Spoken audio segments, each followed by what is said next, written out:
ఏమండి? ఏమిటి? మీరు అక్కడే కదలకుండా కూర్చోండి, నేను ఇప్పుడే స్నానం చేసి వస్తాను. అలాగే రేఖ.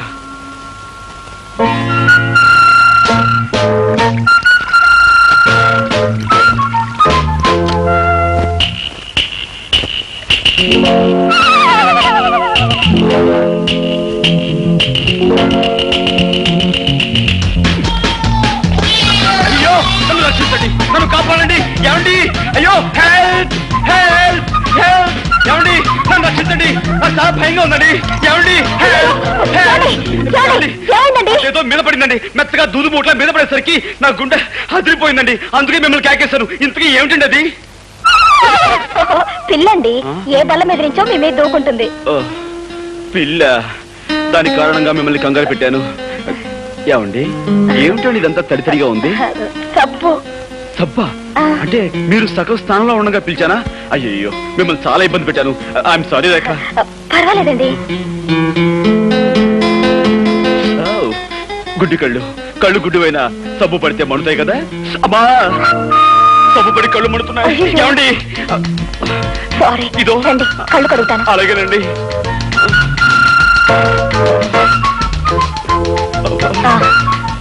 తిరగండి.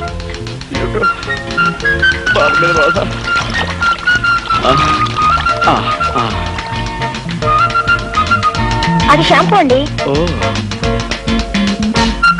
ఏమండి, మీరు తలంటి పోసుకోలేదా? లేదండి. అయ్యో, ఇదేమిటండి?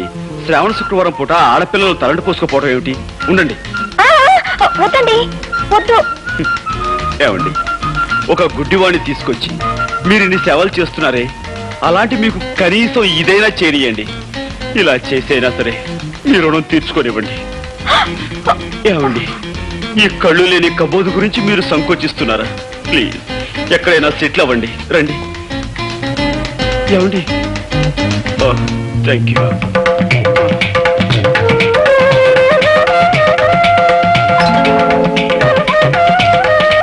ఏమండి, ఇంతకు ముందెప్పుడు అమ్మాయిలకు తలంటు స్నానం చేయించలేదు. కరెక్ట్ ప్లేస్ లోనే చేస్తున్నాను కదా. ఏమండి, మీరు చారల టవల్ కట్టుకున్నట్టున్నారే, అదే ఆకుపచ్చ, పసుపచ్చ, తెల్ల చారలది. ఇదేమిటండి పిన్నిస్లా ఉంది? బుజ్జిముండా, పందెం కాసి నన్ను 3 సార్లు వెర్రి వెధం చేస్తావా? ఏ తండ్రి కూతురుతో చెప్పుకోలేని నా ఛాలెంజ్ ఏమిటో తెలుసా? నీకు ఈ విధంగా తలంటు స్నానం చేయించడం. అంటే మీకు అంత కనిపిస్తుందా? ఆహా, ఇన్నాళ్ళు అన్ని 3D ఎఫెక్ట్ లో చూస్తూనే ఉన్నాను.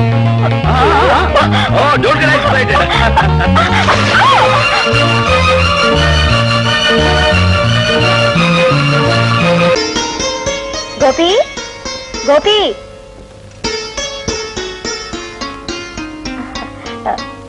గోపి గారు లేరా అండి? లేడమ్మా. నువ్వెవరు? నేనా? నేను అతను స్నేహితుడు. చిచి, అతను నాకు స్నేహితురాలు. చిచి కాదండి, అతను నాకు పరిచయస్తుడు. ఆయన మీకు అమ్మగారు కదండి? వాడు నాకు అమ్మ కదమ్మా, నేనే వాడికి అమ్మ. నా ఉద్దేశం కూడా అదే. నమస్కారం అండి, కూర్చోండి. మీకోసమే ఇది తెచ్చానండి, కూర్చోండి. సంతోషం అమ్మా. ఇంతకీ ఆయన ఎక్కడికి వెళ్ళారండి? వచ్చే వారం వాడి పెళ్లి కదమ్మా, అందుకని కొత్త బట్టలు కొనుక్కుని ప్రెస్ నుంచి శుభలేఖలు తీసుకొద్దామని వెళ్ళాడు. గోపికి పెళ్ళా? ఏమ్మా అలా అడుగుతున్నావు? అబ్బే ఏం లేదు. నాకు మీ ఇద్దరి విషయం మా వాడు చెప్పాడులేమ్మా. చెప్పేశారా? అంతా చెప్పేశారా? ఆహా, అంతా చెప్పాడు. తాను ఛాలెంజ్ చేసిన సంగతి, బాత్రూమ్ లో తలంచిన సంగతి, మీరిద్దరు ప్రేమించుకున్న సంగతి అంతా చెప్పేశారా? వాడు చెప్పలేదమ్మా, ఇప్పుడు నువ్వే చెప్పావు. ఏమిటండి మీరు అనేది? పోలీస్ ఆఫీసర్ తల్లిని, ఎదట వాళ్ళ నుంచి నిజం రాపట్టడం నాకు అంత కష్టమేం కాదు. ఇంతకీ నీ పేరేమిటమ్మా? రేఖ. ఆహా, మీ నాన్నగారు ఏం చేస్తారు? జైలు సూపర్ జగన్నాథం గారే మా నాన్నగారు. జగన్నాథం కూతురువా నువ్వు? ఏమిటి అలా అడుగుతున్నారు? అబే ఏం లేదమ్మా. ఎందుకమ్మా నిజం దాచాలని ప్రయత్నిస్తావు? బాబు, నేను ఇప్పుడే జగన్నాథం గారి దగ్గర నుంచి వస్తున్నాను. ఆయన నాకంతా చెప్పారు. చెప్పేశాడా? ఆహా, అంతా చెప్పేశారు. చేతులెత్తి దండం పెట్టినా, న్యాయం చేయమని దీనంగా ప్రార్థించిన, కేవలం సాక్ష్యాధారాలు లేవంటూ పట్టించుకోని సంగతి నిర్దాక్షిణ్యంగా వెళ్ళగొట్టిన విషయం నీతో చెప్పేశాడా? ఆయన చెప్పలేదమ్మా, ఇప్పుడు నువ్వే చెప్పావు. పోలీస్ ఆఫీసర్ని అవతల వారి నుంచి నిజం రాబట్టడం నాకు పెద్ద కష్టం కాదమ్మా. నాకు ప్రమోషన్ వచ్చే సంగతి నీకు చెబుదామని వచ్చాను. కానీ ఇప్పుడు నీకు న్యాయం చేయని వ్యక్తిని ముందుకొచ్చి చేతులు జోడించి దయచూపని ప్రార్థించేలా చేస్తాను. వద్దు బాబు. రేఖ, నాతో రా.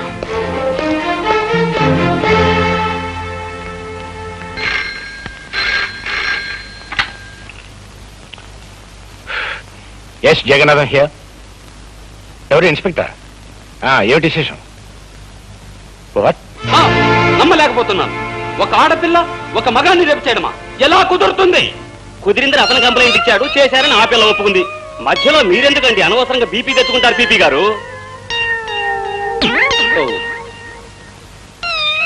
బాబు, ఇవి నక్షత్రాల్లో ఉన్నాయి. డాక్టర్, ఆమె నా మానాన్ని అతి దారుణంగా దోచుకునే సమయంలో ఆమె చేతుగోళ్లు నా భుజంలోకి దిగబడ్డాయి.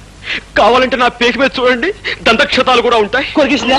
అవును డాక్టర్, పెళ్లి కావలసిన వాణ్ణి, ఆస్కలిత బ్రహ్మచారిని, నీకు తమ్ముళ్ళంటి వాణ్ణి నా మానాన్ని దోచుకోవద్దని ఎంత బ్రతిమిలాడినా, ఎంత ప్రాధేయపడినా ఆమె నా మాట వినిపించుకోకుండా. ఆడపిల్ల మగవాణ్ణి రేపు చేయడం ఏమిటయ్యా? చాలా విచిత్రంగా ఉందే. అదెలా సాధ్యం? ఎలాగంటే ఆ సృష్టి కార్యం జరగడానికి నువ్వు సంసిద్ధుడు అయ్యావు అంటే నీకు స్పందించే ఉండాలి మనస్సు. నువ్వు సంసిద్ధుడు కాకపోతే ఆ సృష్టి కార్యం జరగదనే చెప్పాలి. నువ్వు సంసిద్ధుడు అయ్యి ఆ కార్యం జరిగిందంటే అది బలాత్కారం కింద రాదే. లాయర్ గారు, అరిటాకు లాంటి నా జీవితాన్ని ముళ్ళు లాంటి ఆడపిల్ల ముక్కలు చెక్కలు చేసిన తర్వాత కూడా మీరు ఇలా మాట్లాడడం చాలా అన్యాయం. ఇన్స్పెక్టర్, మీరు ఫోన్లో చెప్పిన నిజమేనా? అవును సార్, పట్టపగలు పార్కులో మీ అమ్మాయి గారు ఆయన్ని మానభంగం చేశారండి. What rubbish talking? అయ్యా, ఈయన భుజాల మీదున్న నక్షత్రాలతోనూ ఈయన పీక మీదున్న దంతక్షతాలతోనూ మీ అమ్మాయి గోళ్ళు పళ్ళు పరికించి చూడగా ఎంత ట్యాలీ అయితే మాత్రం అమ్మాయి అబ్బాయిని రేపు చేయటం ఏంటి? సార్, పీకే నాలాంటి పెళ్లికి ఎదిగిన కొడుకుండి వాడు అతి దారుణంగా బలాత్కరించబడి ఉంటే అప్పుడు మీకు తెలిసొచ్చేదండి. పెళ్లి కాని పవిత్రమైన అస్కలిత బ్రహ్మచారిని ఇలా పాడైపోతే తలెత్తుకుని ఎలా తిరిగేది, సమాజంలో ఎలా బ్రతికేది? కావాలంటే అందుకు ప్రత్యక్ష సాక్షులు ఉన్నారు. అవును బాబు, ఆ పిల్ల అబ్బాయి మీద కురికి చొక్కా లాగేసి ప్యాంటు పీకేస్తూ తుప్పల పక్కకు తోసిపోయిందండి. ఈ అబ్బాయి అరుపులు, ఆ తుప్పలు కదిలిపోవడం నా కళ్ళలో చూసామండి. ఈ రోజుల్లో మగవాడి మానానికి భద్రత లేకుండా పోయిందండి. ఏమిటమ్మా ఇది? నిజమా? అవును డాడీ. కర్మ, ఎందుకు చేసావు అలాంటి పని? డాడీ, యాపిల్ పండు లాంటి అతన్ని చూడగానే నన్ను నేను నిగ్రహించుకోలేకపోయాను. ఆవేశంలో అలా రెచ్చిపోయాను. జరిగిన దానికి నన్ను మన్నించండి. ఒక కన్నె పిల్లవాడిని దయా దాక్షిణ్యాలు లేకుండా ఆడదన్న అహంకారంతో అతి దారుణంగా మానభంగం చేసిన ఈ నీచురాల్ని వదిలిపెట్టాను. ఏమైనా సరే కోర్టుకి ఇడుస్తానని కోల్పోయిన నా బ్రహ్మచర్యం మీద ప్రమాణం చేసి చెప్తున్నాను. Thank you doctor. సాక్షులు రండి.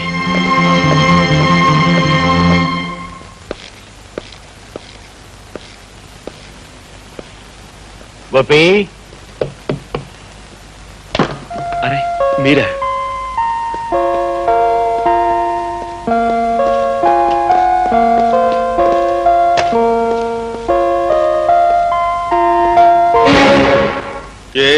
చెప్పండి. అదే బాబు, అమ్మాయి మీద నువ్వు ఇచ్చిన కంప్లైంట్ విత్డ్రా చేసుకుంటే. దాందే ఉందండి, నేను విత్డ్రా చేసుకుంటాను. కానీ చూసిన సాక్షులు ఊరుకోరే. వాళ్ళను కూడా ఎలాగో ఒప్పించి. నిజమే, కానీ రాకరాకొచ్చి ఒక్క కేసుని మా లాయర్ వదులుకోడే. లాయర్డే ఉందిరే గోపి, అతనికి కావాల్సిన డబ్బు ఇచ్చేద్దాం. ఇవ్వచ్చు అనుకోండి, కానీ పత్రికా విలేకరులు కూడా చూశారు కదా. నువ్వు ఒప్పుకుంటే. నేను ఒప్పుకోను కదా. గోపి, నీ మాటలను బట్టి చూస్తుంటే నన్ను ఎలాగైనా బజారు కొలాగాలనుకుంటున్నావని అర్థమవుతోంది. నేను నీకేం అన్యాయం చేశాను? మీరు అన్యాయం చేసి నాకు కాదు, అదిగో అటు చూడండి. ప్రపంచంలో ప్రతి ప్రాణిని ప్రేమగా మమతగా చూసుకునే ఆ కరుణామూర్తికి నువ్వు అన్యాయం చేశావు. 20 సంవత్సరాల క్రితం చట్టానికి ప్రతినిధిగా ఒక పల్లెటూళ్ళలో నువ్వు పనిచేస్తున్నప్పుడు దీనంగా నీ ముందుకి స్త్రీ వచ్చింది. మోదుబర్ల దౌర్జన్యం నీతో చెప్పుకుని న్యాయం చెయ్యమని, తనని కాపాడమని కన్నీళ్లు పెట్టుకుంది. కాని డబ్బున్న వాళ్ళ కమ్ముడు పోయిన నువ్వు సాక్ష్యం లేదు, రుజువు లేదు, ఆధారం లేదంటూ ఆమెను నిర్లక్ష్యం చేశావు. ఆనాడు నువ్వు చేసిన నిర్లక్ష్యమే ఒక నిండు కుటుంబాన్ని సర్వనాశనం చేసింది. ఆమెను వీధిని పడేలా చేసింది. హ! నేను ఎక్కడో ఎప్పుడో సబ్ ఇన్స్పెక్టర్ గా ఉన్నప్పుడు 1,00,000 కేసులు పెట్టుంటాయి. ఇవన్నీ ఎక్కడ గుర్తుంటాయి? మిస్టర్ జగన్నాథం, నేను చెప్తున్నా నా తల్లి గురించి. కేవలం సాక్ష్యం లేదన్న కారణంగా ఆమెను నిర్లక్ష్యం చేసి అన్యాయం చేశావు. అందుకు ఇప్పుడు నువ్వు ఆమెకు క్షమాపణ చెప్పుకోవాలి. చెప్పకపోతే నీ కూతురు మీద కేసు వేస్తాను, కోర్టుకు లాగు. బాబు ఏమిట్రా ఇది? ఆయన నీ పై అధికారి, ఆయనతో నువ్వు ఇలా ఘర్షణ పెట్టుకుంటే ఎలా? అమ్మా, ఈయన పై అధికారే కావచ్చు, ప్రెసిడెంట్ ఆఫ్ యునైటెడ్ స్టేట్స్ కావచ్చు, కానీ ఇక్కడ అన్యాయం జరిగింది నా తల్లికి. బ్రహ్మరుద్రాదులు దిగొచ్చినా సరే ఈయన క్షమాపణ చెప్పుకుని తీరాలి. All right.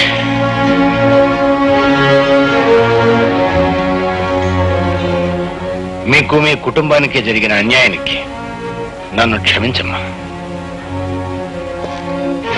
సార్,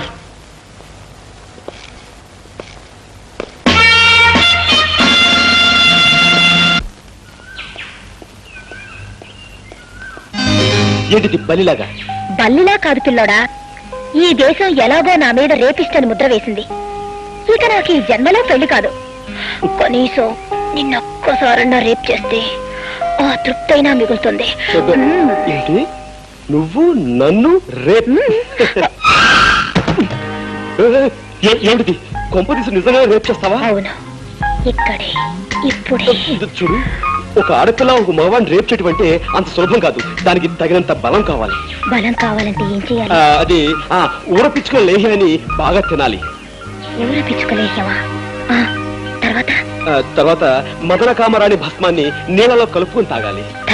ఆ తర్వాత ఎక్సర్సైజ్ చేయాలి, యోగాసనాలు వేయాలి, బస్కీలు తీయాలి, దండేలు తీయాలి. ఇవన్నీ చేస్తూ ఉంటే నీకు బోల్డంత బలం వస్తుంది. ఆ తర్వాత రేపు చేసుకోవచ్చు. ఇదిగో జగన్నాథం, నీకు ఆ సూపర్నెంట్ ఉద్యోగం ఇప్పించినందుకు ఇప్పుడు దాకా నువ్వు చేసేది ఏటయ్యా? కాకి బట్టలు వేసుకుని లాఠీ కరుపుచ్చుకుని దొంగనాయని కొళ్ళ పొడిచావు, అంతే కదా? అవకాశం అనుకూలించకపోతే నేను మాత్రం ఏం చేయగలను చెప్పండి. నేను మాట చెప్తా, తలకాయలు దగ్గర పెట్టండి. వారింటి తగలయ్యా, మాట చెప్తానని అవుడు పేల్చినట్టు మా మొఖం దుంపుతావేటయ్యా, అపచకనం కూడాను. ఇదిగో నా తుమ్మునట్ట తిట్టబాకయ్యా.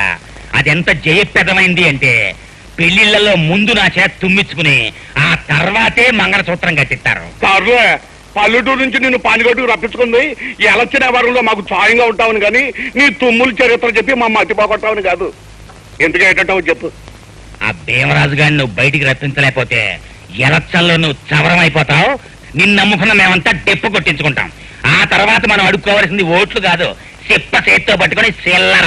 ఆపోయి అపచక్ర మాటలు పెద్దగా పెద్ద చెప్పొచ్చావు కానీ దేవరాజు గారిని బయటికి రప్పించే పథకం నేను అప్పుడే జగన్నాథంతో చెప్పే ఉంచాను. నాకు కూడా చెప్పు. మరి ఇదిగా ఈ మత్తు మందు ఫుడ్లో కలిపి పెట్టేస్తే ఇది తిన్న జైలు కాపలా వాళ్ళంతా తొంగుంటారు. దాంతో దేవరాజు గారిని మనం బయటికి రప్పించేయచ్చు. ఎండన్ గా ఉంది అవిడియా.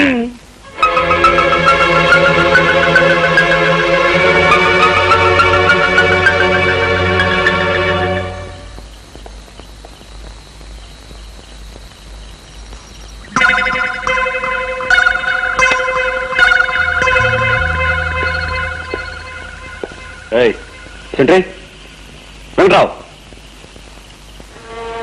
Ramamurthy, Ramamurthy.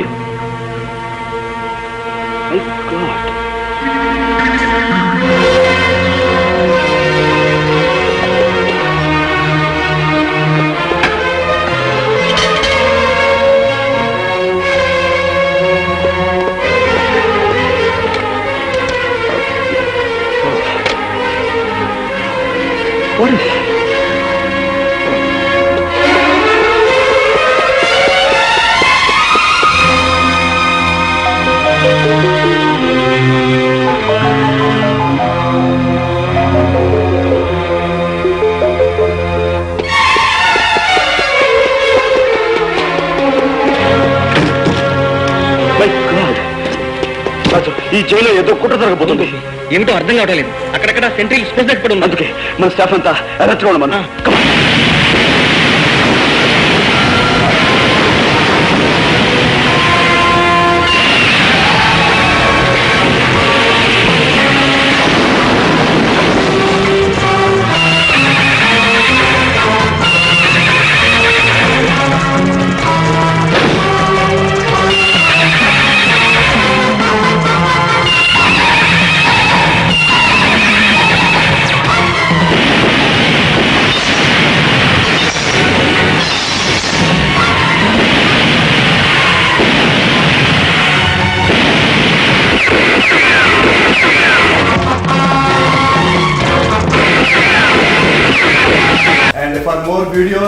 Please subscribe to iDream. Please subscribe to iDream. Please subscribe iDream. And please subscribe to iDream. For more videos, subscribe to iDream. Please like, share and subscribe to the channel. Congratulations, iDream. Subscribe to iDream. Subscribe to iDream. So subscribe to iDream Media. iDream కి iDream team అందరికి huge congratulations. Please subscribe iDream Media. Please subscribe to iDream. Subscribe iDream. Please subscribe to iDream. iDream అంటే నా కళల channel subscribe చేసుకున్న నోరు తిరుగుతలేదు మీరైతే గంట గుర్తు కొట్టండి. For more such videos, please subscribe to iDream. Subscribe to iDream. Please subscribe to iDream. Please subscribe iDream Media. Please do subscribe to iDream. Please subscribe to iDream Media. For best entertainment and information, please subscribe iDream. And don't forget to subscribe to iDream.